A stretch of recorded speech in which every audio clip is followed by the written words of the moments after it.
At 40, Eliza Whitmore had become the whispered cautionary tale of London society, the spinster who had missed her chance, the woman who dared to age without a husband's protection. But when the kingdom's most sought-after bachelor, Duke Victor Harrington, looked past the cruel gossip and saw the extraordinary woman beneath, he discovered that true beauty lies not in youth, but in wisdom, not in desperation, but in dignity, and that the most profound love often blooms in the most unexpected gardens. The autumn of 1823 found Miss Eliza Whitmore standing at the edge of yet another glittering ballroom, watching the familiar dance of courtship unfold before her with the detached observation of one who had long ago ceased to be a participant. At 40 years of age, she had become something of a fixture at London's social gatherings, not because she was welcomed, but because her presence served as a useful reminder to younger ladies of what fate awaited those who failed to secure a husband in their prime. Eliza was not unaware of the whispers that followed in her wake, the pitying glances and barely concealed smirks that greeted her appearance at every social function. She had heard herself described as "poor dear Eliza," the Whitmore spinster, and most cruelly, a cautionary tale in silken pearls. Yet she continued to attend these gatherings with a quiet dignity that both puzzled and irritated those who expected her to retreat into the shadows of spinsterhood. Standing 5 feet and 6 inches tall, with auburn hair that had begun to show threads of silver at her temples, Eliza possessed a classical beauty that had matured rather than faded with age. Her hazel eyes held depths of intelligence and compassion that few bothered to notice, and her figure, though no longer possessing the slender curves of youth, carried itself with an elegance that spoke of inner strength and self-possession. Tonight, at the Countess of Pembroke's annual ball, Eliza wore a gown of deep burgundy silk that complemented her coloring beautifully, though she knew that fashion dictated she should have chosen something more subdued, greys or browns that would announce her acceptance of her unmarried state. But Eliza had never been one to bow entirely to society's expectations, a trait that had perhaps contributed to her current circumstances. "Miss Whitmore," came a voice behind her, and Eliza turned to find Lady Margaret Thornfield approaching with the particular smile that always preceded some form of social cruelty disguised as concern. "How lovely to see you this evening. That gown is quite bold for someone of your situation." "Good evening, Lady Thornfield," Eliza replied with perfect composure. "I find that life is too short to dress as though one were already dead." Lady Thornfield's smile faltered slightly at this unexpected response. She had clearly been hoping for the kind of humble gratitude that would allow her to feel magnanimous in her condescension. "Yes, well," she said, recovering quickly, "I suppose at your age one must take whatever small pleasures one can find." "Indeed," Eliza agreed pleasantly. "I find great pleasure in good books, meaningful conversation, and the company of genuine friends. I consider myself quite fortunate in that regard." Before Lady Thornfield could formulate another barbed comment, their conversation was interrupted by a stir near the ballroom entrance. The crowd seemed to part like the Red Sea, and even from her position at the edge of the room, Eliza could see the cause of the commotion. Duke Victor Harrington had arrived. At 35, the Duke of Harrington was widely considered the most eligible bachelor in England, a status he had held for the better part of a decade, despite the determined efforts of every ambitious mother in the ton. Tall and powerfully built, with dark hair and striking green eyes, he possessed the kind of masculine beauty that made even the most sophisticated ladies lose their composure. More importantly, he was wealthy beyond imagination, held one of the oldest and most respected titles in the realm, and had thus far shown no inclination to marry anyone. Eliza watched with detached interest as the usual parade of young beauties positioned themselves strategically in his path, each hoping to be the one to finally capture his attention. She had observed this same scene countless times over the years, and it never varied in its predictability. The Duke would dance with the appropriate partners, make polite conversation, and depart without having shown particular favor to anyone. "I hear he's finally considering marriage," Lady Thornfield whispered, her earlier animosity toward Eliza temporarily forgotten in the excitement of gossip. "Lady Catherine Pemberton is said to be the front-runner, though Miss Sophia Ashford has been making quite an impression this season." Eliza nodded politely, though she felt a familiar pang of something she refused to acknowledge as envy. Not for the Duke specifically, she was far too practical to harbor romantic fantasies about a man so far above her station, but for the hope and possibility that still surrounded these young women. At 20, The world had seemed full of endless potential. At 40, she had learned to find contentment in smaller, quieter joys. "Excuse me," she murmured to Lady Thornfield. "I believe I'll step out for some air."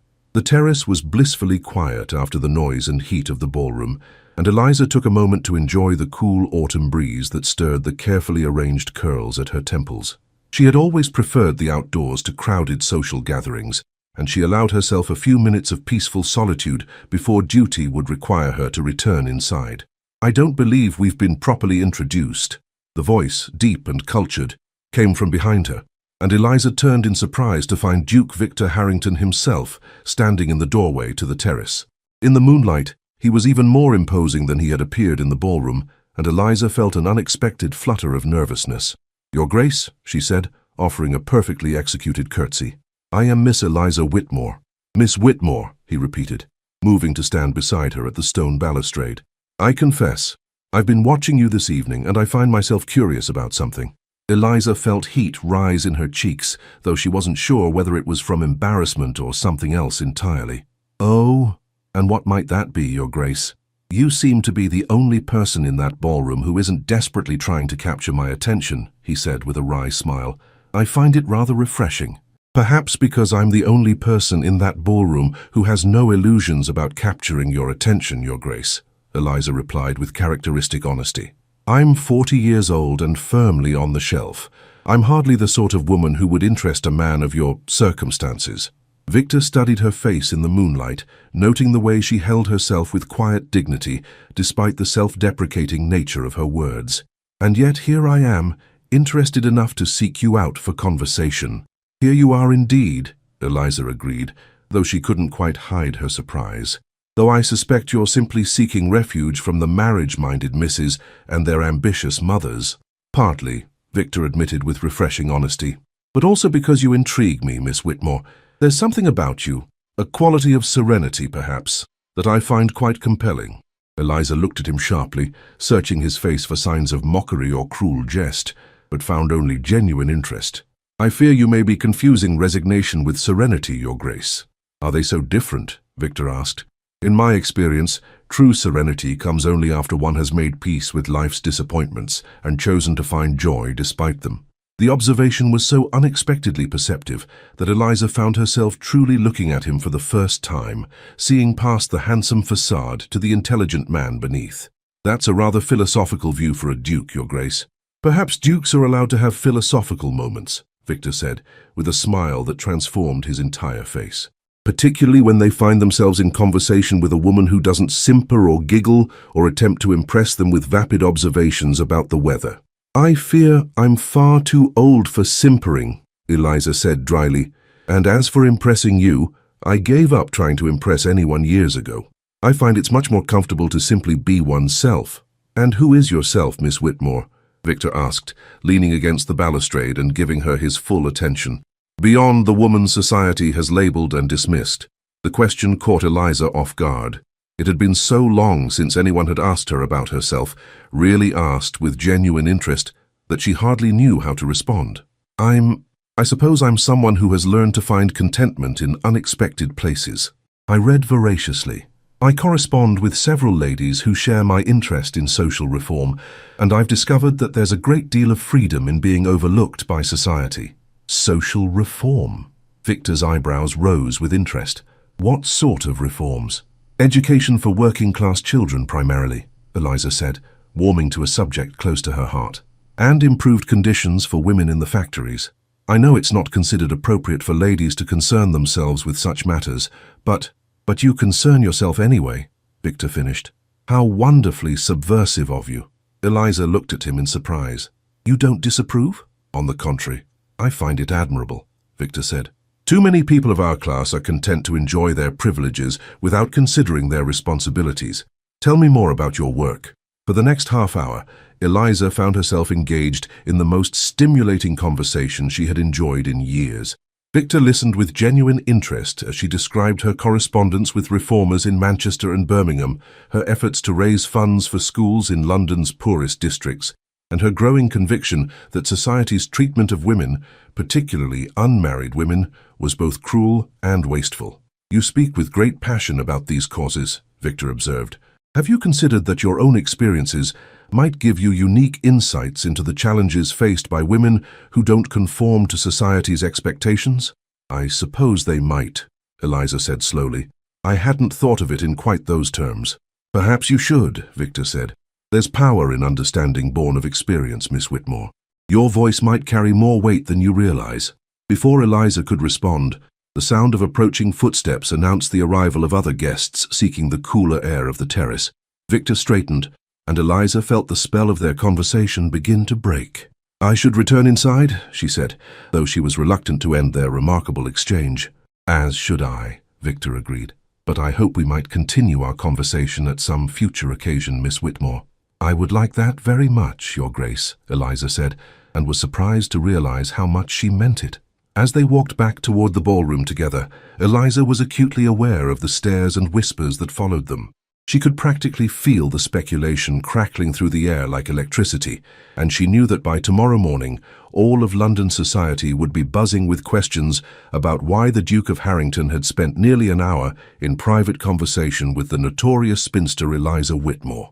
Miss Whitmore, Victor said quietly as they reached the ballroom entrance, might I call upon you tomorrow afternoon? I find myself eager to hear more of your thoughts on social reform. Eliza's heart skipped a beat, though she tried to maintain her composure. I would be honored, Your Grace, though I fear such a visit might cause talk. Let them talk, Victor said with a dismissive wave of his hand. I've never allowed society's opinions to dictate my actions, and I don't intend to start now. As Victor moved away to fulfill his social obligations, Eliza stood frozen in the doorway, hardly able to believe what had just transpired. The most eligible man in England had not only sought her out for conversation, but had requested permission to call upon her. It was so far beyond anything she had ever dared to imagine that she wondered if she might be dreaming. Well, well, came a familiar voice, and Eliza turned to find Lady Thornfield at her elbow, eyes bright with malicious curiosity. That was quite an extended tête-à-tête with His Grace. Whatever could you have found to discuss for so long? Books, Eliza said simply, knowing that the truth would be far more damaging to Lady Thornfield's gossip than any elaborate fabrication. We discovered a mutual interest in literature. Literature, Lady Thornfield repeated, clearly disappointed by such a mundane explanation. How educational. As Eliza made her way through the remainder of the evening, she was acutely aware of the attention focused upon her. Some of the looks were curious, others speculative, and more than a few were openly hostile. She had inadvertently committed the cardinal sin of attracting the Duke's attention when younger, more suitable ladies had failed to do so, and she knew she would pay a price for that transgression. But for the first time in years, Eliza found that she didn't care what society thought. The conversation with Victor had awakened something in her that she had thought long dead, a sense of possibility, of worth beyond the narrow confines of marriage and motherhood that society insisted were a woman's only sources of value. As her carriage carried her home through the quiet streets of London, Eliza allowed herself to hope that tomorrow's visit might lead to something more than polite conversation, not romance. She was far too practical to believe that a duke would seriously consider a 40-year-old spinster as anything more than an interesting diversion, but perhaps friendship, perhaps the chance to be seen and valued for who she truly was, rather than dismissed for who she had failed to become. It was more than she had dared to hope for in years, and as she prepared for bed in her modest but comfortable home, Eliza found herself looking forward to tomorrow with an anticipation she hadn't felt since she was a young woman full of dreams and possibilities. The next afternoon found Eliza in a state of nervous anticipation that she hadn't experienced in decades. She had changed her dress 3 times before settling on a simple but elegant gown of deep blue wool that brought out the color of her eyes, and she had spent an embarrassing amount of time arranging and rearranging the flowers in her modest drawing room. At precisely 3 o'clock, her housekeeper, Mrs. Pemberton, announced the arrival of the Duke of Harrington, and Eliza felt her heart begin to race in a way that seemed absurd for a woman of her age and experience. "Your Grace," she said, rising to greet him as he entered her drawing room. "Welcome to my home." "Miss Whitmore," Victor replied, offering a bow that was perfectly correct, but somehow warmer than mere politeness required. "Thank you for receiving me." As he settled into the chair she indicated, Eliza found herself studying him with new eyes. In the daylight streaming through her windows, she could see the fine lines around his eyes that spoke of a man who laughed often, and the slight silver threading through his dark hair that suggested he was closer to 40 than 30. Somehow, these small signs of maturity made him seem more approachable, less like the untouchable paragon society painted him to be. "I took the liberty of bringing you something," Victor said, producing a leather-bound volume from his coat. "It's a collection of essays on social reform by various writers. I thought you might find it interesting." Eliza accepted the book with genuine pleasure, running her fingers over the fine leather binding. "How thoughtful of you, Your Grace. I shall treasure it." "I hope you'll find it useful as well as treasured," Victor said. "Several of the essays deal specifically with women's education and employment opportunities. I'd be very interested in your thoughts on them." For the next 2 hours, they talked with the same ease and intellectual stimulation that had marked their conversation the previous evening. Victor proved to be remarkably well informed about social issues, and Eliza was delighted to discover that his interest in reform was genuine rather than merely fashionable. "I've been thinking about what you said last night," Victor said, as their conversation began to wind down, "about the power of experience in understanding social problems. Have you ever considered writing about your own observations? Your perspective as an unmarried woman navigating society's expectations might be quite valuable." Eliza felt a flush of pleasure at the suggestion. "I've kept journals for years, but I never thought anyone else might be interested in my scribblings." "I suspect your scribblings might be more insightful than you realize," Victor said. "Would you consider sharing some of them with me? I'd be honored to read your thoughts." Yes, I think I would like that," Eliza said, surprised by her own boldness. "Though I warn you, I can be quite opinionated when it comes to society's treatment of women." "I'm counting on it," Victor said with a smile that made Eliza's heart skip a beat. As he prepared to leave, Victor paused at the door. "Miss Whitmore, I hope you won't think me too forward, but I wonder if you might join me for a drive in the park tomorrow afternoon. I find myself eager to continue our conversations, and I think you might enjoy the fresh air." Eliza stared at him in amazement. A drive in the park was a public declaration of interest, the sort of attention that would set tongues wagging throughout London society. "Your Grace, I'm not sure that would be wise. People will talk, and I fear the speculation might be uncomfortable for you." "Let me worry about the speculation," Victor said firmly. "The question is whether you would enjoy the drive." "I would enjoy it very much," Eliza admitted. "Then it's settled," Victor said. "I'll call for you at 4 o'clock. After he left, Eliza sank into her chair, hardly able to believe what was happening. The Duke of Harrington, the most sought-after bachelor in England, was courting her. There was no other word for it, no matter how improbable it seemed. That evening she received an unexpected visitor in the form of her younger sister, Charlotte, who had married well and moved in the highest circles of society. "Eliza," Charlotte said without preamble as she swept into the drawing room, "what on earth are you thinking? The entire ton is buzzing with talk about your conversation with the Duke last night, and now I hear he's called upon you this afternoon. Have you completely taken leave of your senses?" "Good evening to you too, Charlotte," Eliza said mildly. "Would you care for tea?" "This is not a time for pleasantries," Charlotte said, settling herself in the chair Victor had occupied earlier. "Do you have any idea what people are saying? They're suggesting that you've somehow ensnared the Duke with feminine wiles or some such nonsense. The damage to your reputation could be irreparable."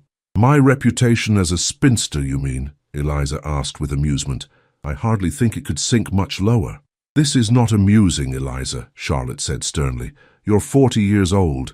You cannot seriously believe that a man like the Duke of Harrington has romantic intentions toward you." The words stung, though Eliza tried not to show it. "And why not? Because I'm too old? Too plain? Too far beneath his station?" "Because you're being practical," Charlotte said, her tone softening slightly. "You've always been the practical one, Eliza. Don't let a few moments of attention from a handsome Duke turn your head. He's probably just amusing himself, and when he tires of the novelty, you'll be left to face the consequences." "Perhaps," Eliza said quietly, "but perhaps not. Perhaps there are men in this world capable of seeing value in a woman beyond her youth and beauty and marriageability." "Oh, Eliza," Charlotte sighed. "I don't want to see you hurt. You've built a good life for yourself, a respectable life. Don't throw it away chasing impossible dreams." After Charlotte left, Eliza sat alone in her drawing room, her sister's words echoing in her mind. Was she being foolish? Was she allowing herself to hope for something that could never be? The practical part of her mind, the part that had learned to accept disappointment and find contentment in smaller joys, urged her to be cautious. But another part of her, a part that had been dormant for so long she had almost forgotten its existence, whispered that perhaps it was time to stop being quite so practical. Perhaps it was time to allow herself to hope, to dream, to believe that happiness might still be possible even at 40. The next afternoon, as she prepared for her drive with Victor, Eliza made a conscious decision to silence the voice of caution and listen instead to the voice of possibility. Whatever came of this unexpected courtship, she would not look back with regret that she had been too afraid to embrace it. When Victor arrived with his elegant curricle, Eliza was struck anew by his handsome appearance and easy confidence. He handed her up into the vehicle with the same courtesy he might have shown a young debutante, and as they set off for Hyde Park, Eliza felt a thrill of excitement that had nothing to do with the brisk autumn air. "You look lovely this afternoon, Miss Whitmore," Victor said, as they joined the fashionable parade of carriages in the park. "That shade of green suits you beautifully." "Thank you, Your Grace," Eliza replied, acutely aware of the stares and whispers that followed their progress. "I fear we're causing quite a sensation." "Good," Victor said with satisfaction. "It's about time London society had something genuinely interesting to discuss." As they drove, Victor pointed out various landmarks and shared amusing anecdotes about the other occupants of the park. But Eliza found herself only half listening. She was too busy marveling at the surreal nature of her situation. She, Eliza Whitmore, the confirmed spinster, was being publicly courted by the Duke of Harrington. "You're very quiet," Victor observed as they paused near the Serpentine. "Are you regretting your decision to accompany me?" "Not at all," Eliza said quickly. "I'm simply adjusting to the novelty of being the center of attention. It's been many years since anyone found me worthy of speculation." "Then they haven't been looking hard enough," Victor said seriously. "You're a remarkable woman, Miss Whitmore. I hope you know that." Eliza felt tears prick at her eyes at the simple sincerity in his voice. "I'm beginning to believe you might actually mean that." "I do mean it," Victor said, reaching over to cover her gloved hand with his own. Every word. The gesture was small, barely noticeable to casual observers, but to Eliza it felt momentous. When was the last time a man had touched her with such gentle affection? When was the last time anyone had looked at her with such warmth and admiration? As they completed their circuit of the park and headed back toward her home, Eliza found herself reluctant for the afternoon to end. In Victor's company, she felt like a different person, not the overlooked spinster society saw, but a woman of worth and intelligence, deserving of attention and respect. "Miss Whitmore," Victor said as he handed her down from the curricle, "I hope you'll allow me to call upon you again soon, perhaps tomorrow evening? I understand you enjoy reading, and I thought you might like to attend a lecture at the Royal Institution with me." Eliza's breath caught. A public evening engagement was an even more significant declaration than an afternoon drive. "Your Grace, are you certain? Such an outing would be seen as what it is," Victor said firmly. "A gentleman escorting a lady to an intellectual event because he values her company and her conversation. If society chooses to read more into it than that, so be it." "Then yes," Eliza said, her heart racing with excitement and terror in equal measure. "I would be delighted to accompany you." As Victor's curricle disappeared around the corner, Eliza stood on her doorstep for a moment, hardly able to believe that her quiet, predictable life had been so completely transformed in the space of 2 days. Whatever the future held, she was determined to embrace this unexpected chance at happiness with both hands. The lecture at the Royal Institution proved to be a revelation in more ways than one. As Eliza sat beside Victor in the crowded auditorium, listening to a distinguished professor discuss the latest developments in natural philosophy, she was acutely aware of the whispered conversations and pointed stares directed their way. But for the first time in her life, she found that she didn't care what society thought. The intellectual stimulation of the lecture, combined with Victor's obvious pleasure in her company, made her feel more alive than she had in years. "What did you think of Professor Hartwell's theories about electricity?" Victor asked, as they made their way out of the building at the lecture's conclusion. "Fascinating, though I confess I found his dismissal of Mrs. Marset's work rather short-sighted," Eliza replied. "Her Conversations on Natural Philosophy has done more to make scientific concepts accessible to general readers than any of his dry academic papers." Victor smiled with obvious delight. "I couldn't agree more. It's refreshing to meet someone who appreciates both scientific rigor and the importance of education for all classes of society." As they waited for Victor's carriage, Eliza noticed a group of young ladies nearby whispering behind their fans while shooting venomous glances in her direction. Among them was Miss Sophia Ashford, widely considered one of the season's greatest beauties and a leading candidate for Victor's hand. "Your Grace," Miss Ashford said, approaching with the confidence of youth and beauty, "what a surprise to see you here this evening. I wouldn't have thought scientific lectures were quite your usual entertainment." "On the contrary, Miss Ashford," Victor replied coolly, "I find intellectual pursuits far more engaging than most social diversions. Miss Whitmore was kind enough to accompany me, and I've greatly enjoyed her insights into the evening's presentation." Miss Ashford's smile became slightly strained as she turned her attention to Eliza. "Miss Whitmore, how educational for you. Though I suppose at your age, one must find entertainment wherever one can." The comment was designed to wound, and Eliza felt the familiar sting of society's casual cruelty. But before she could respond, Victor stepped forward, his expression cold with displeasure. "Miss Ashford," he said in a voice that could have frozen champagne, "I'm afraid I must disagree with your assessment. Miss Whitmore's company is not merely educational. It's delightful, stimulating, and infinitely preferable to that of individuals who mistake youth for wisdom or beauty for substance." Miss Ashford's face flushed scarlet at the public rebuke, and she retreated to her companions with obvious humiliation. Eliza stared at Victor in amazement, hardly able to believe that he had so publicly defended her honor. "You didn't need to do that," she said quietly as his carriage arrived. "Yes, I did," Victor replied firmly as he handed her up into the vehicle. "I won't stand by and watch anyone treat you with disrespect, Miss Whitmore. You deserve far better than the petty cruelties of small minds." As they drove through the lamp-lit streets of London, Eliza found herself studying Victor's profile in the flickering light. "Why?" she asked suddenly. "Why what?" Victor asked, turning to meet her gaze. "Why me? Why now?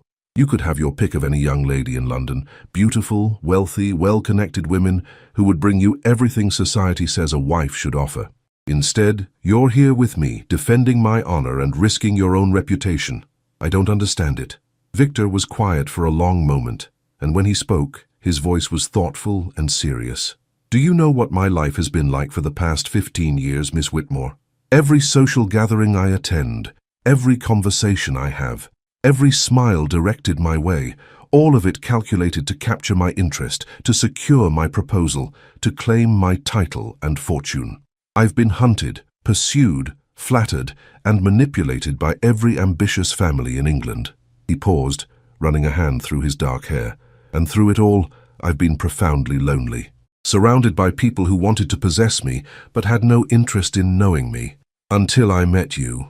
"I'm not sure I understand," Eliza said softly. "You're the first woman I've met in years who doesn't want anything from me," Victor explained. "You don't simper or flatter or try to impress me with vapid conversation. You speak your mind. You challenge my thoughts. You treat me like a human being rather than a prize to be won. Do you have any idea how rare that is? How precious?" Eliza felt tears gathering in her eyes. "I never thought of it that way. And that's exactly why I find you so extraordinary," Victor said, reaching over to take her hand. "You have no idea of your own worth, do you? You've allowed society to convince you that your value lies in what you've failed to achieve rather than in what you've accomplished." "What have I accomplished?" Eliza asked with a bitter laugh. "I'm 40 years old, unmarried, with no children and no particular talents or achievements to my name." "You've accomplished something far more valuable than marriage or motherhood," Victor said seriously. "You've maintained your integrity, your intelligence, and your compassion in the face of society's attempts to diminish you. You've used your independence to pursue causes you believe in, to educate yourself, to become a woman of substance and character. That's not failure, Miss Whitmore. That's triumph." By the time they reached her home, Eliza was struggling to contain her emotions. Victor's words had touched something deep within her, a part of herself she had learned to protect and hide from the world's casual cruelties. "Miss Whitmore," Victor said as he prepared to hand her down from the carriage, "I hope you know that my interest in you is entirely serious. I'm not amusing myself with a spinster for lack of better entertainment. I'm courting you because I believe you might be the woman I've been waiting for my entire life." Eliza stared at him in shock. "Courting me? Your Grace, surely you can't be serious. The difference in our stations alone. Means nothing to me, Victor interrupted.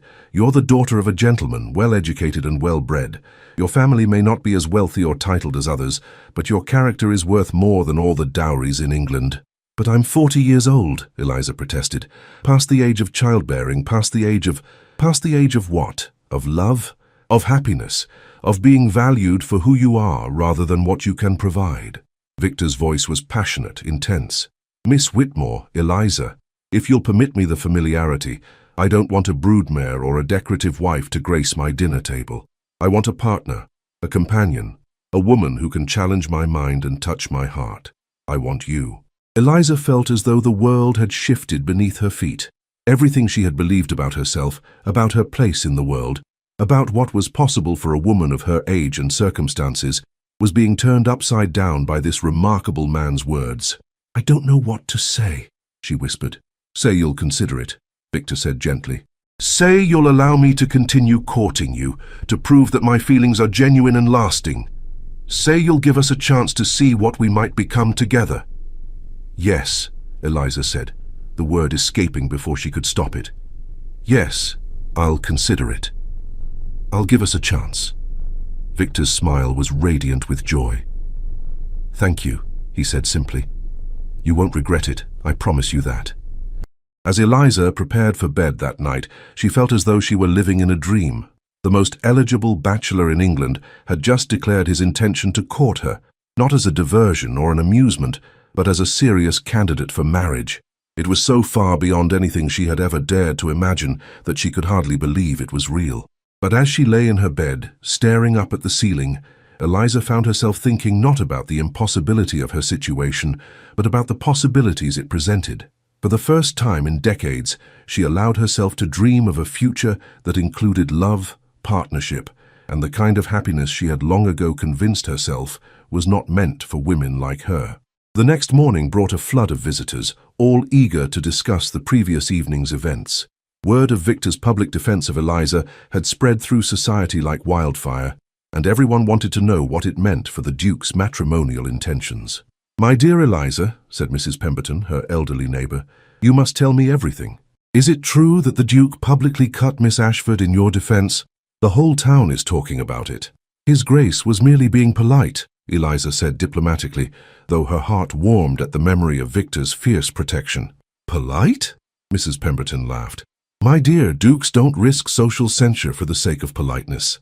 Mark my words, that young man has serious intentions toward you. Similar conversations continued throughout the day, and by evening, Eliza was exhausted from the constant speculation and analysis of her relationship with Victor. She was grateful when her housekeeper announced that she had a visitor, until she learned that the visitor was Lady Catherine Pemberton, one of the most formidable matrons in London society and the mother of Miss Sophia Ashford's closest friend. Miss Whitmore, Lady Catherine said without preamble, as she settled herself in Eliza's drawing room like a general preparing for battle. I think we need to have a frank conversation about your recent association with the Duke of Harrington. I'm not sure what you mean, Lady Catherine, Eliza replied carefully. Don't play coy with me, my dear, Lady Catherine said with a cold smile. The entire ton is buzzing with speculation about the Duke's sudden interest in you. Now, I'm sure you're flattered by his attention, but surely you must realize that nothing serious can come of it. Must I? Eliza asked, her spine stiffening at the woman's condescending tone. Of course you must, Lady Catherine said impatiently. You're a sensible woman, Miss Whitmore. You know as well as I do that men of the Duke's station don't marry women of your circumstances. Oh, he may be amusing himself with your conversation for now, but when it comes time to choose a wife, he'll select someone young, beautiful, and capable of providing him with heirs. Each word was like a knife thrust, designed to wound and diminish. But instead of the crushing despair Eliza might have felt a week ago, she found herself growing angry at Lady Catherine's casual cruelty. And you've come here to tell me this because, Eliza asked with deceptive calm. Because I'm concerned about you, my dear, Lady Catherine said with false sweetness. I'd hate to see you make a fool of yourself chasing after something that can never be. Far better to end this, whatever it is, now, before you're publicly humiliated, when the Duke inevitably chooses a more suitable bride.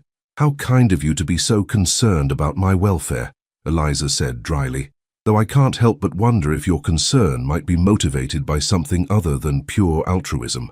Perhaps the desire to clear the field for one of your own protégés." Lady Catherine's mask slipped slightly, revealing the calculating woman beneath. "I'm simply being realistic, Miss Whitmore.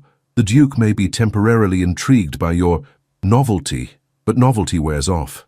Youth and beauty, on the other hand, are timeless advantages." "Are they?" Eliza asked, rising from her chair with newfound confidence. "Because it seems to me that youth and beauty are precisely what the Duke has been surrounded by for years without choosing any of those supposedly advantageous young ladies. Perhaps he's looking for something different. Perhaps he values qualities that can't be found in the marriage mart." "You're deluding yourself," Lady Catherine said sharply. "And when reality sets in, you'll be left with nothing but humiliation and regret." "Perhaps," Eliza agreed calmly, "but I'd rather risk humiliation pursuing happiness than accept defeat without even trying. Now, if you'll excuse me, I have correspondence to attend to." Lady Catherine left in a huff, clearly frustrated by her failure to intimidate Eliza into withdrawing from Victor's attentions. As the door closed behind her, Eliza felt a surge of pride in her own courage. For the first time in her life, she had stood up to society's bullying and refused to be diminished by their narrow expectations. That evening, as she sat in her drawing room reading the book Victor had given her, Eliza reflected on how much her life had changed in just a few days. She was no longer the resigned spinster who had accepted society's verdict on her worth. She was a woman discovering her own strength, her own value, and her own capacity for happiness. Whatever the future held, she was determined to face it with courage and dignity. And if that future included the love of an extraordinary man who saw her true worth, then she would embrace it with all her heart. The transformation. Over the following weeks, Victor's courtship of Eliza became the talk of London society. He called upon her regularly, escorted her to lectures and concerts, and was seen driving with her in the park with such frequency that even the most skeptical observers began to accept that his interest was genuine and serious. For Eliza, each day brought new revelations about both Victor and herself. She discovered that beneath his ducal dignity lay a man of surprising humor and warmth, someone who could make her laugh until her sides ached, and who listened to her opinions with the respect she had never received from anyone else. "I've been thinking about your suggestion that I write about my experiences," Eliza said one afternoon as they walked through the gardens of his London mansion. "I've started putting together some essays about the challenges faced by unmarried women in society." "I'd be honored to read them," Victor said immediately. "Have you considered submitting them for publication? There are several progressive journals that might be interested in such perspectives." "Publication?" Eliza laughed. "Victor, no respectable journal would publish the writings of a spinster, and certainly not under my own name." "Why not?" Victor asked seriously. "Your insights are valuable, your writing is eloquent, and your perspective is unique. The fact that you're unmarried doesn't diminish the worth of your thoughts. If anything, it gives them additional authenticity." It was conversations like this that made Eliza realize how profoundly Victor was changing her understanding of herself and her place in the world. Under his encouragement, she began to see her unmarried status not as a failure, but as a source of independence and insight. "You make me feel as though I could do anything," she confided to him one evening as they sat together in her drawing room, "as though my age and circumstances are advantages rather than limitations." "Because they are," Victor said simply. "You've had 40 years to develop your character, your intelligence, your understanding of the world. You know who you are in a way that most 20-year-old debutantes never will. That's not a limitation, that's a gift." But their growing closeness was not without its challenges. The more public their courtship became, the more vicious the gossip grew. Eliza found herself the target of increasingly cruel comments and social slights as society struggled to understand and accept Victor's choice. "Miss Whitmore," said Lady Thornfield at a musical evening they both attended, "you must be so grateful for the Duke's charitable attention. It's quite generous of him to take an interest in someone of your situation." "I prefer to think of it as mutual appreciation rather than charity," Eliza replied with dignity. "The Duke and I share many interests and values." "How fortunate for you," Lady Thornfield said with a smile that didn't reach her eyes, "though I do hope you're not reading too much into his kindness. Men of his station often develop temporary fascinations with unusual companions." The comment stung, but Eliza had learned to armor herself against such attacks. Time will tell, won't it? She said pleasantly. In the meantime, I'm content to enjoy his friendship and companionship. Victor, who had overheard the exchange, appeared at Eliza's side with a thunderous expression. Lady Thornfield, he said coldly, I couldn't help but overhear your conversation with Miss Whitmore. I feel compelled to correct any misunderstanding about the nature of my feelings. My regard for Miss Whitmore is neither charitable nor temporary. It is profound, genuine, and permanent. Lady Thornfield paled at the rebuke, but Victor wasn't finished. Furthermore, he continued, his voice carrying clearly through the suddenly quiet room, I would consider it a great favor if you would spread the word that any insult directed toward Miss Whitmore will be considered a personal affront to me. I trust that message will be clearly understood. The room fell completely silent as Victor's words sank in. He had just publicly declared his protection of Eliza in terms that left no doubt about the seriousness of his intentions. It was as good as an announcement of engagement, and everyone present knew it. As they left the musical evening together, Eliza was still reeling from Victor's public declaration. You've just announced to all of London that you intend to marry me, she said, as they settled into his carriage. Have I? Victor asked with a smile. How presumptuous of me. I haven't even proposed yet. Eliza's heart skipped a beat. Haven't you? No, Victor said seriously, taking her hands in his. When I propose to you, Eliza, it will be properly done, with all the romance and ceremony you deserve. Tonight was simply a warning to society that they will treat you with respect or answer to me. And when might this proper proposal occur? Eliza asked, hardly daring to breathe. Soon, Victor promised, bringing her gloved hands to his lips. Very soon. The next few days passed in a blur of anticipation and nervousness. Eliza found herself jumping at every knock on her door, wondering if this would be the moment Victor came to make his formal proposal. She had already decided what her answer would be. How could she refuse the man who had shown her that love and happiness were still possible, even at 40? The proposal, when it came, was everything she could have hoped for and more. Victor arrived on a sunny Thursday afternoon, dressed in his finest clothes and carrying a bouquet of white roses, her favorite flowers, which he had somehow remembered from a casual comment she had made weeks earlier. Miss Whitmore, he said formally as her housekeeper showed him into the drawing room, I wonder if I might speak with you privately on a matter of some importance. Of course, Your Grace, Eliza replied, her heart racing as she dismissed her housekeeper and closed the door. Victor moved to stand before her, and for a moment the confident duke she had come to know seemed almost nervous. Eliza, he began, then stopped and shook his head. No, this isn't how I planned to do this. To her amazement, he dropped to one knee before her, taking her hands in his and looking up at her with such love and tenderness that she felt tears begin to flow down her cheeks. Eliza Whitmore, he said, his voice strong and clear, you have transformed my life in ways I never thought possible. You've shown me what it means to be truly known and valued, to find a partner who challenges my mind and touches my heart. I love your intelligence, your compassion, your strength, and your beautiful soul. I love the woman you are, not the woman society thinks you should be. He paused, reaching into his coat to withdraw a ring box. I know that our courtship has been unconventional, and I know that society will question my choice, but I've never been more certain of anything in my life. Eliza, will you do me the extraordinary honor of becoming my wife? Through her tears, Eliza saw the ring he held, a magnificent sapphire surrounded by diamonds that caught the afternoon light and threw it back in brilliant sparkles. But more beautiful than any jewel was the expression of love and hope on Victor's face as he waited for her answer. Yes, she whispered, then louder. Yes, Victor, yes. I love you so much, and I can't believe this is really happening. Victor slipped the ring onto her finger, then rose to take her in his arms, spinning her around the room as she laughed and cried simultaneously. When he finally set her down, he cupped her face in his hands and kissed her with a passion that made her forget everything else in the world. I love you, Eliza, he murmured against her lips. My darling, wonderful, extraordinary Eliza. I love you too, she replied, marveling at how natural the words felt. I never thought I would say those words to anyone, and now I can't imagine my life without you. As they held each other in the afternoon sunlight streaming through her windows, Eliza reflected on the incredible journey that had brought them to this moment. 6 weeks ago, she had been society's forgotten spinster, resigned to a life of quiet solitude. Now she was engaged to the most sought-after man in England, a man who loved her not despite her age and circumstances, but because of the woman those experiences had shaped her to become. "When shall we be married?" Victor asked as they settled together on her sofa, Eliza's hand resting in his as they both admired her new ring. "Soon," Eliza said, echoing his earlier promise. "I've waited 40 years for this happiness. I don't want to wait much longer."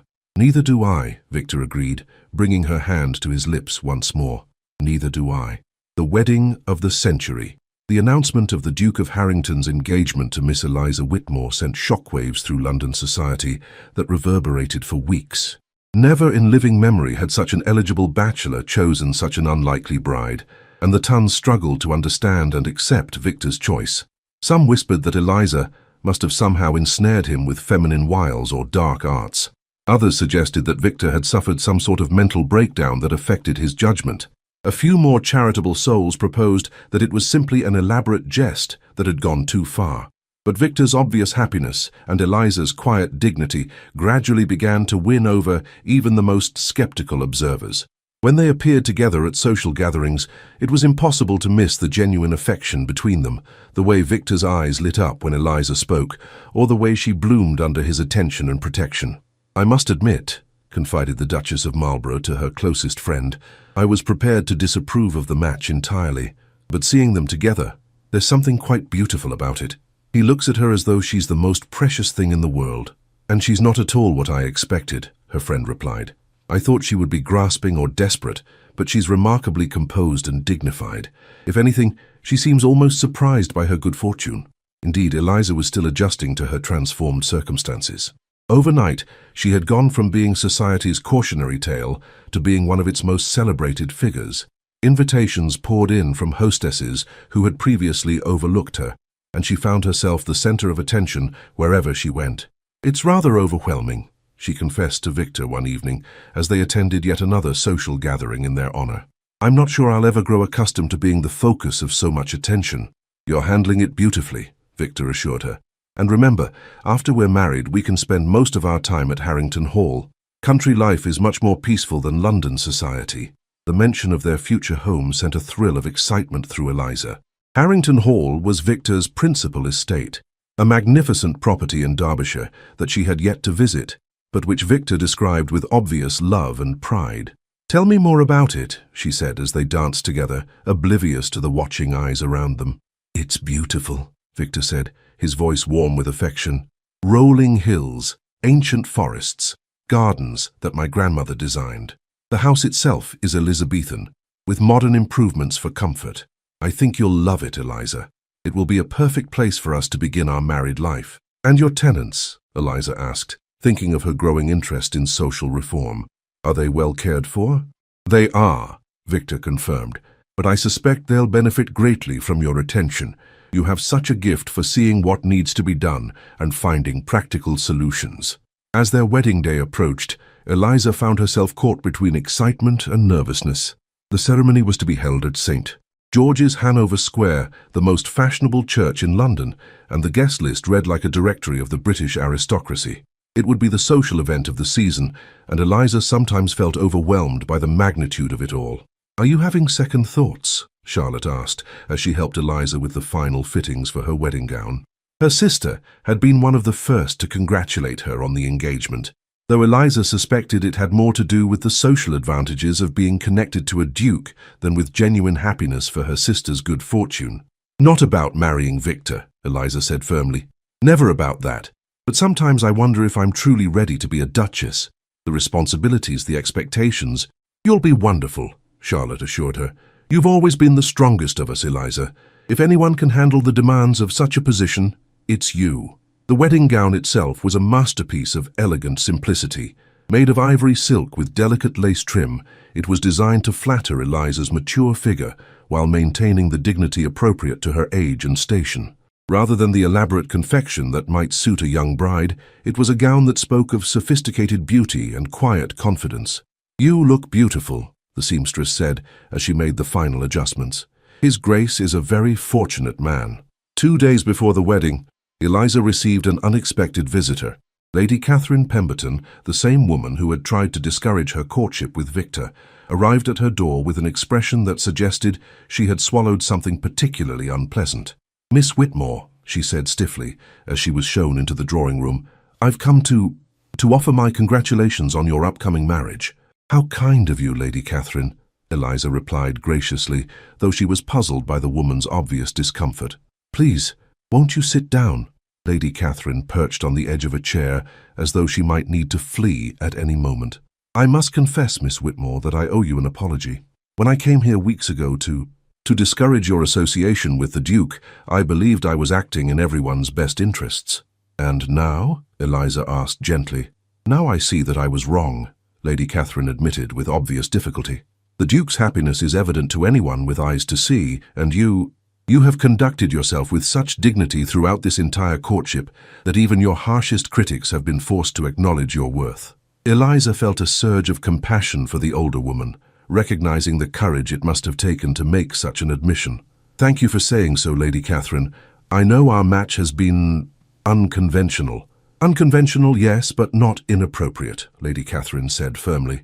"I've watched you these past weeks, Miss Whitmore, and I've seen how you've handled the attention, the gossip, the challenges. You've never once responded with malice or pettiness, even when others have been cruel. That speaks to a character that will serve you well as a duchess." After Lady Catherine left, Eliza reflected on how much had changed, not just in her own circumstances, but in how others perceived her. The woman who had once been dismissed as a pathetic spinster was now being praised for her dignity and character. It was a transformation that went far deeper than her change in marital status.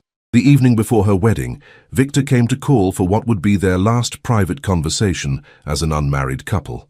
They sat together in her drawing room, hands clasped, both marveling at how far they had come. "Are you nervous?" Victor asked, studying her face in the lamplight. "Terrified," Eliza admitted with a laugh. "Not about marrying you. That's the one thing I'm absolutely certain about. But about everything else.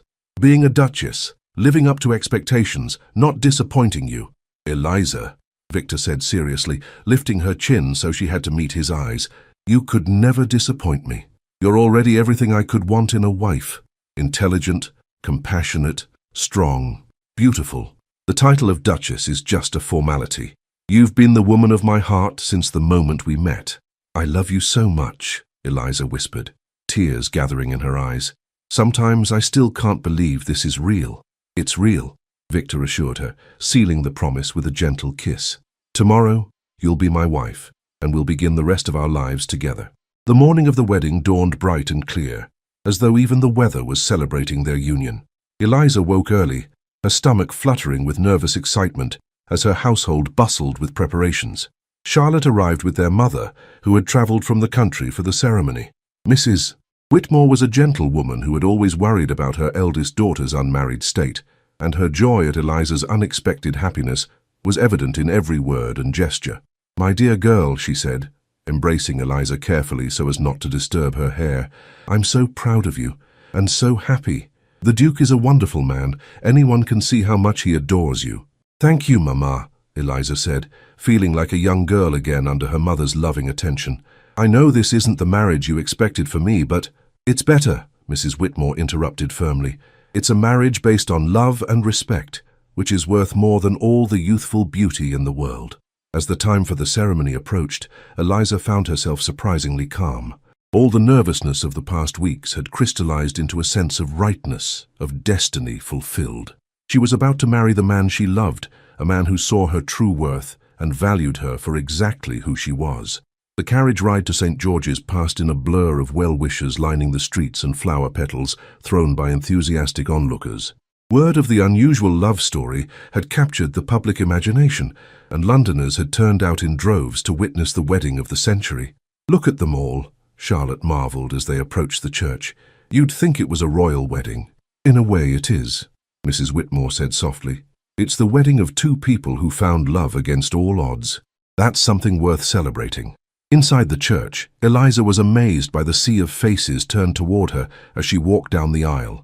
Every pew was filled with the cream of London society, all gathered to witness her marriage to Victor. But she had eyes only for the man waiting for her at the altar. Victor stood tall and magnificent in his formal wedding attire, his dark hair gleaming in the light from the stained glass windows. When their eyes met, his face lit up with such joy and love that Eliza felt her own heart soar in response. As she reached his side and placed her hand in his, Eliza felt a profound sense of completion. This was where she belonged, beside this extraordinary man who had seen past society's labels to the woman beneath. "Dearly beloved," the Archbishop began, his voice carrying clearly through the hushed church, "we are gathered together here in the sight of God and in the face of this congregation to join together this man and this woman in holy matrimony." The ceremony passed like a dream, each word of the traditional service taking on new meaning as Eliza and Victor pledged their lives to each other. When Victor slipped the wedding ring onto her finger, his hands were steady and sure, his voice clear and strong as he promised to love and cherish her for all the days of his life. "I, Eliza, take thee, Victor, to be my wedded husband," she responded, her own voice ringing with conviction, "to have and to hold from this day forward, for better, for worse, for richer, for poorer, in sickness and in health, to love, cherish, and to obey, till death us do part." When the Archbishop finally pronounced them husband and wife, Victor's kiss was tender and reverent, a seal upon the vows they had just exchanged. The congregation erupted in applause, and Eliza felt tears of joy streaming down her cheeks as she realized that she was now the Duchess of Harrington, wife to the man she loved more than life itself. The wedding breakfast was a magnificent affair, held at Harrington House with its grand ballroom decorated with thousands of white roses and trailing ivy. As Eliza and Victor moved through the receiving line, accepting congratulations from their guests, she was struck by the genuine warmth and approval she saw in most faces. "Your Grace," said the Duke of Wellington, bowing over her hand with courtly grace, "may I say that Harrington is the most fortunate of men? I've had the pleasure of observing your courtship, and I've never seen a couple more perfectly suited to each other." "Thank you, Your Grace," Eliza replied, still marveling at being addressed by her new title. "You're very kind." "Not kind, truthful," Wellington said with a smile. "Love like yours is rare and precious. Treasure it." As the evening wore on and the guests began to depart, Eliza found herself alone with Victor for the first time as his wife. They stood together on the terrace of Harrington House, looking out over the moonlit gardens, both still somewhat dazed by the magnitude of the day. "How do you feel, Your Grace?" Victor asked, using her new title with obvious pleasure.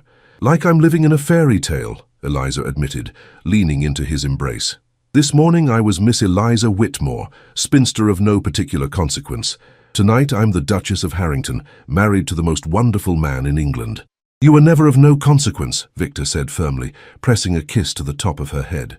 "You were always extraordinary. It just took the right person to recognize it." "And you were that person," Eliza said, turning in his arms to face him. "My rescuer, my champion, my love." "We rescued each other," Victor corrected gently. "You saved me from a life of shallow relationships and meaningless pursuits.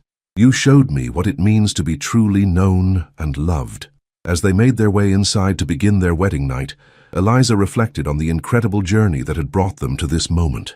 6 months ago, she had been society's forgotten woman, resigned to a life of quiet spinsterhood. Now she was beginning a new chapter as wife to a man who loved her completely and unconditionally. Their wedding night was everything she had dreamed it might be, tender, passionate, and filled with the kind of intimacy that comes only from deep emotional connection. In Victor's arms, Eliza discovered that love could indeed bloom at any age, and that the physical expression of that love was every bit as wonderful as the poets claimed. "I love you, my darling wife," Victor whispered as they lay entwined in the moonlight streaming through their bedroom windows. "And I love you, my wonderful husband," Eliza replied, marveling at how natural the words felt. "Thank you for seeing me when no one else did. Thank you for believing I was worth loving. Thank you for letting me love you," Victor said, holding her close. "Thank you for taking a chance on an impossible dream." As they drifted off to sleep in each other's arms, both knew that they had found something rare and precious, a love that had triumphed over society's expectations, age's limitations, and their own fears and doubts. They had proven that it's never too late for love, never too late for happiness, and never too late to begin again. The Duchess, triumphant. The first months of their marriage were a revelation for both Eliza and Victor. At Harrington Hall, away from the scrutiny of London society, they were free to explore their relationship without the pressure of public attention. Eliza threw herself into her new role as Duchess with the same intelligence and compassion she had brought to everything else in her life. "The school in Lower Harrington needs new books," she reported to Victor one morning as they reviewed estate business together in his study. "And I think we should consider establishing a lending library for the tenants' families." "Excellent ideas," Victor agreed, making notes in his ledger. "What about the cottages near the mill? Have you had a chance to inspect them?" "I have, and I'm afraid they need significant repairs," Eliza said, consulting her own carefully kept notes. "The roofs are leaking, and several families are dealing with damp conditions that can't be healthy for the children." "Then we'll have them repaired immediately," Victor said without hesitation. "Draw up a list of what needs to be done, and I'll have the work begun next week." It was conversations like this that reinforced Eliza's growing confidence in her new role. Victor didn't treat her as a decorative addition to his household, but as a true partner in managing their estates and caring for their people. Her suggestions were valued, her observations taken seriously, and her initiatives supported without question. The tenants themselves had been initially uncertain about their new Duchess, a woman of 40 who had arrived without the usual fanfare of youth and beauty. But Eliza's genuine interest in their welfare and her practical approach to problem-solving quickly won their respect and affection. "Her Grace came to see our Mary when she was poorly with the fever," Mrs. Thompson told her neighbor with obvious gratitude. "Brought medicine from her own supplies and sat with the child for hours. Not many ladies of quality would do such a thing." "Aye, and she's got His Grace's ear when it comes to improvements," added Mr. Jenkins, whose cottage had been among the first to receive repairs. "Speaks up for us common folk, she does." Word of Eliza's activities as Duchess gradually filtered back to London, where society was still adjusting to the reality of Victor's unconventional marriage. Reports of her charitable work, her involvement in estate management, and her obvious happiness began to shift public opinion in her favor. "I must admit, I was wrong about the Duchess of Harrington," confessed Lady Pembroke to her circle of friends.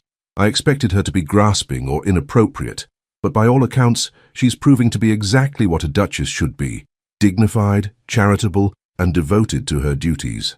"And the Duke?" asked another lady. "Is he still as besotted as he appeared during their courtship?" "More so, if anything," Lady Pembroke replied.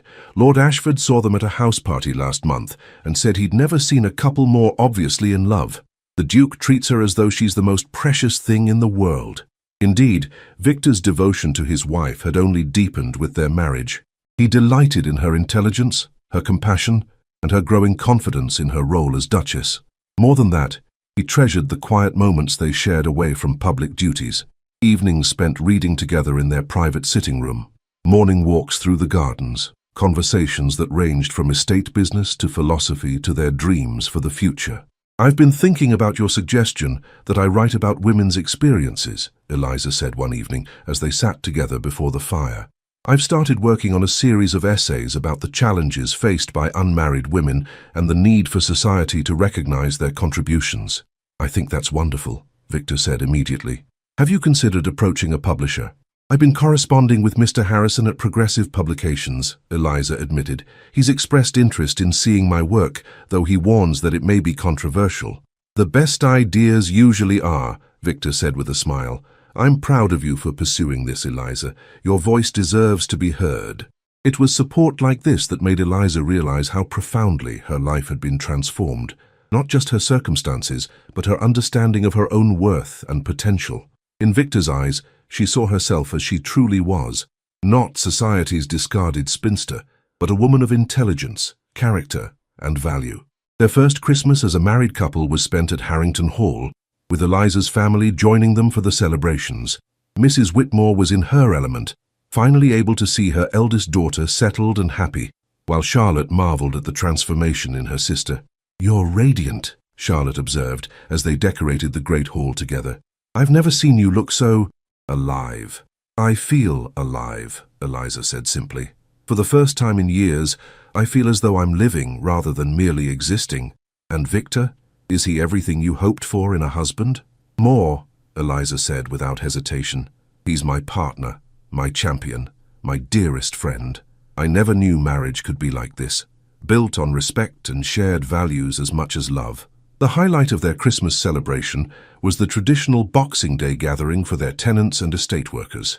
Eliza had thrown herself into the preparations, ensuring that every family received gifts appropriate to their needs and that the feast was both generous and welcoming. "Your Grace," said old Mrs.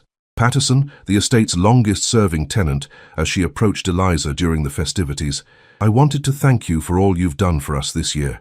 His Grace chose well when he chose you." "Thank you, Mrs. Patterson," Eliza replied, touched by the genuine warmth in the woman's voice. "I'm honored to be part of this community." "You're not just part of it, Your Grace," Mrs. Patterson said firmly. "You've made it better. We're all grateful for that." As winter gave way to spring, Eliza and Victor began making plans to return to London for the social season.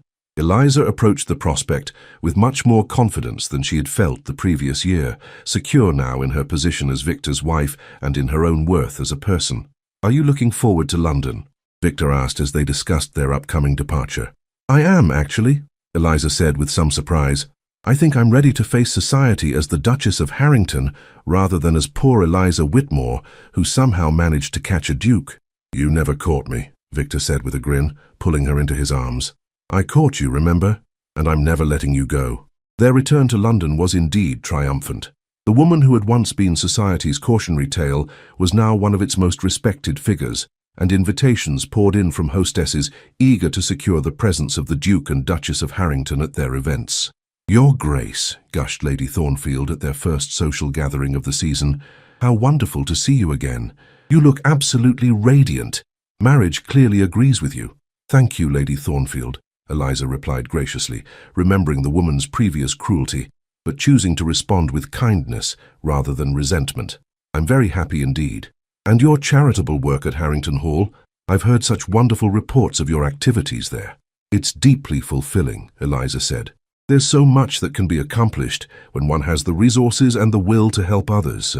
As the evening progressed, Eliza found herself surrounded by people eager to hear about her work as Duchess, her thoughts on various social issues, and her perspective on the challenges facing their class. It was a far cry from the pitying attention she had once received, and she handled it all with the grace and dignity that had become her hallmark. "You were magnificent tonight," Victor said, as they rode home in their carriage. "Watching you hold court in that drawing room, seeing how people hung on your every word, I was so proud to be your husband." "It's strange," Eliza mused. "A year ago, those same people would have dismissed anything I said as the desperate ramblings of a spinster. Now they treat my opinions as though they have weight and value." "Because they do have weight and value," Victor said firmly. "They always did. The only thing that's changed is that people are finally willing to listen." "No," Eliza said thoughtfully. "What's changed is that I finally believe my opinions are worth hearing. Your love gave me the confidence to value myself, Victor. That's the real transformation." As their carriage pulled up to their London mansion, Eliza reflected on the incredible journey that had brought her to this moment. She had gone from being society's forgotten woman to being one of its most influential figures, from believing herself worthless to knowing her own value, from resignation to hope to profound happiness. "Thank you," she said to Victor as he helped her down from the carriage. "For what?" he asked. "For seeing me when I was invisible," Eliza said simply. "For loving me when I thought I was unlovable. For showing me that it's never too late to begin again." "Thank you," Victor replied, "for letting me love you, for teaching me what real partnership means, for proving that the best things in life are worth waiting for." As they entered their home together, both knew that their love story was far from over. They had many years ahead of them to continue growing together, to face whatever challenges life might bring, and to prove that love truly could conquer all, including society's narrow expectations and the limitations that age and circumstances might seem to impose. They had found in each other not just love, but purpose, partnership, and the kind of happiness that comes from being truly known and valued. It was a love story that would inspire others for generations to come. Proof that it's never too late for love, never too late for happiness, and never too late to discover that you are worthy of both. The legacy of love. 5 years later, Eliza stood in the library of Harrington Hall, surrounded by the published volumes of her essays on women's rights and social reform. What had begun as private reflections on her own experiences had grown into an influential body of work that was changing how society viewed unmarried women and their potential contributions. "The Times review is quite favorable," Victor said, entering the library with the morning papers. They're calling your latest collection a powerful voice for social progress and essential reading for anyone concerned with justice and equality. I still can hardly believe it, Eliza said, running her fingers along the spine of her newest book. 5 years ago, I thought my life was essentially over. Now I'm a published author with readers across England and beyond. You're much more than that, Victor said, moving to embrace her from behind. You're my beloved wife, the heart of our community, and a woman who has touched countless lives with her compassion and wisdom. At 45, Eliza had grown even more beautiful in Victor's eyes. The confidence and purpose she had found in their marriage had given her a radiance that no amount of youth could match, and her influence extended far beyond their estate to the broader world of social reform. Lady Morrison is coming to tea this afternoon, Eliza mentioned, referring to a young widow who had become one of her protégés. She's finally decided to pursue her interest in medicine, despite her family's objections. Another life transformed by your example, Victor observed with pride. How many women have you encouraged to pursue their dreams despite society's expectations? It's not about me, Eliza said modestly. It's about showing them that they have choices, that their worth isn't determined by their marital status or their age. But it started with you, Victor insisted, with your courage to believe you deserved love and happiness even when the world told you otherwise. Their conversation was interrupted by the arrival of their guests, a steady stream of visitors who came to Harrington Hall seeking Eliza's advice, support, or simply the inspiration of her example. Young women facing pressure to marry unsuitable men, older women struggling with widowhood or spinsterhood, reformers seeking allies in their causes, all found a welcome at the Duchess's table. Your Grace, said Miss Jennifer Hartwell, a 28-year-old woman who had refused 3 proposals in favor of pursuing her education, I wanted to thank you for your letter of introduction to the Royal Institution. They've accepted my application to attend their lecture series. I'm delighted to hear it, Eliza replied warmly. Education is never wasted, regardless of one's circumstances. My mother thinks I'm ruining my chances of marriage, Miss Hartwell confided. She says no man wants a wife who knows more than he does. Then those men aren't worthy of you, Eliza said firmly. The right man will value your intelligence and education, not feel threatened by it. Trust me, I speak from experience. As the afternoon progressed, Eliza found herself thinking about the ripple effects of her own transformation. By refusing to accept society's verdict on her worth, by daring to believe she deserved love and happiness, she had inadvertently become a beacon of hope for other women facing similar challenges. You've started a revolution, Victor observed that evening as they reflected on the day's conversations. A quiet revolution, perhaps, but a revolution nonetheless. All I did was refuse to disappear, Eliza said. I refused to accept that my life was over simply because I hadn't married by 25. And in doing so, you've shown countless other women that they have the same choice, Victor said. That's the power of example, my darling. Your courage has given others permission to be courageous too. As they prepared for bed in their comfortable chambers, Eliza reflected on the unexpected turns her life had taken. She had found love when she least expected it, purpose when she thought her useful years were behind her, and influence when she had accepted invisibility. Do you ever regret it? She asked Victor as they settled into bed together. Choosing me over all those young beauties who would have given you children and a more conventional marriage. Never, Victor said without hesitation, pulling her close. You've given me something far more valuable than children or convention. You've given me a true partnership, a love that grows stronger every day, and the joy of watching you become everything you were meant to be. I love you, Eliza whispered, the words as meaningful now as they had been on their wedding day. And I love you, Victor replied, my extraordinary wife, my perfect partner, my greatest blessing. As they drifted off to sleep in each other's arms, both knew that their love story had become something larger than themselves. It had become proof that love could bloom at any age, that worth wasn't determined by youth or conventional beauty, and that the most profound happiness often came to those who had the courage to wait for something real. Their marriage had not only transformed their own lives, but had become an inspiration to others, showing that it was never too late to find love, never too late to pursue dreams, and never too late to discover that you were worthy of all the happiness life had to offer. In the years that followed, their love story would be told and retold, inspiring countless others to believe in the possibility of love beyond society's narrow expectations. They had proven that true love sees past surface appearances to the soul beneath, that the best partnerships are built on respect and shared values, and that sometimes the most beautiful love stories begin not with passion, but with recognition. The recognition of kindred spirits finding each other across the crowded rooms of life. Eliza and Victor's love story reminds us that it's never too late for love, never too late for happiness, and never too late to discover your own worth. Their journey proves that true love sees beyond age, beyond society's expectations, and beyond our own fears and doubts, to the beautiful soul within. May their story inspire you to believe in your own worth, to remain open to love's possibilities, and to never let others define your value. Sometimes the greatest love stories begin not in youth, but in wisdom, not in desperation, but in dignity, and not in conformity, but in the courage to be authentically yourself. Subscribe for more captivating historical romances that prove love conquers all. From second chances to unexpected matches, discover stories that celebrate love in all its forms. Comment: what touched you most about Eliza and Victor's journey? Your next favorite romance awaits.